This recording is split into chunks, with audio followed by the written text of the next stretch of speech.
பண்றாங்க இஸ்ரவேல் ஜனங்க நடந்து போகையில சமுத்திரம் என்னாச்சு அவங்களுக்கு முன்பதாக அட்டமா இருந்தது. அவன் என்ன பண்றாங்க, எல்லாரும் புலம்புறாங்க. அதே போலத்தான் இன்னைக்கு உனக்கு பிரச்சனை, எனக்கு பிரச்சனை, எல்லாமே போராட்டங்களாக வாழ்க்கையில இருக்கும்போது நம்ம என்ன பண்றோம், புலம்புறோம். ஆனா ஆண்டவர் சொல்லிட்டு பாருங்க, அமைதியா இருங்க. என்னவா இருங்க? அமைதியா இருங்க. பாதையை உண்டு பண்ண தேவன் நம்மோடு கூட இருக்கிறார். எவ்வளவு பேர் நம்புறீங்க? அல்லேலூயா, அல்லேலூயா. பாதை உண்டு பண்ணும் தேவன் என்ன பண்றாருங்க, நம்மோடு கூட இருக்கிறார். அதே அதிகாரத்தை 13 இருந்து 15 வரை வாசிக்கலாமா? அப்பொழுது மோசே ஜனங்களை நோக்கி பயப்படாதிருங்கள், நீங்கள் நின்று கொண்டிருக்கும் இன்றைக்கு கர்த்தர் உங்களுக்கு செய்யும் ரட்சிப்பை பாருங்கள். கர்த்தர் உங்களுக்கு செய்யும் ரட்சிப்பை பாருங்கள். இன்றைக்கு நீங்கள் காண்கிற எகிப்தியரை, இன்றை நீங்கள் காண்கின்ற எகிப்தியரை நீ என்றென்றைக்கும் காண மாட்டீர்கள், என்றென்றைக்கும் காண மாட்டீர்கள். கர்த்தர் உங்களுக்காக யுத்தம் பண்ணுவார், கர்த்தர் உங்களுக்காக யுத்தம் பண்ணுவார், நீங்கள் சும்மா இருப்பீர்கள், நீங்கள் சும்மா இருப்பீர்கள் என்றார்.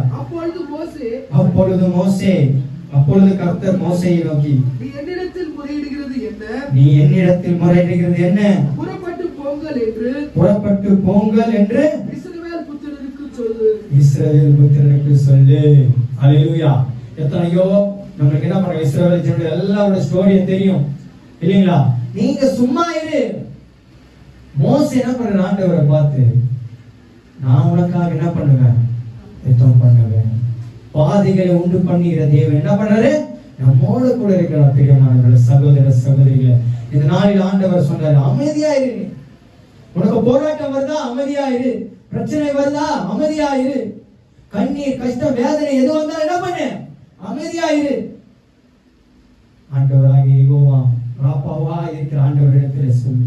ஆண்டவர் அமைதியா இருந்தாலே என்ன பண்றாரு, உனக்கு பாதைகளை உண்டு பண்ணுகிற தேவன் நம்மோட கூட இருக்கிறார். அல்லேலூயா.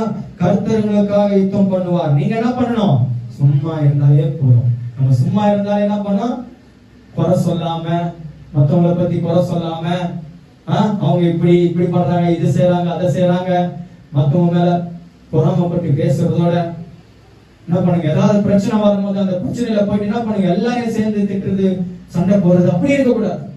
எதனால இந்த பிரச்சனை உருவாச்சு, கொஞ்ச நேரம் அமைதியா இருந்துப்பாரு.